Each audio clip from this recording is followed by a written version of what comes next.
Hi folks, it's Jeff Slavin here, and today we're going to talk about things that you can do with your carabiner, such as a keyring,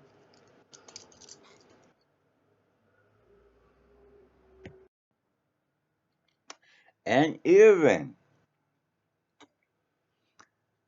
out, out, out,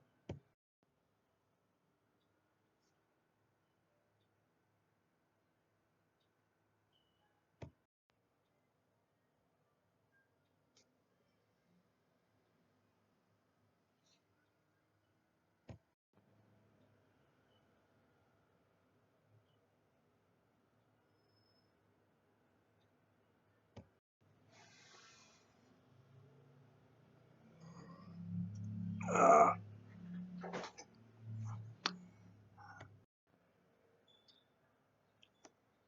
yo, punk, are you talking to me?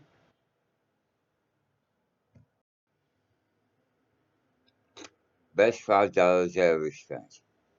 Okay folks, see you next time. Bye.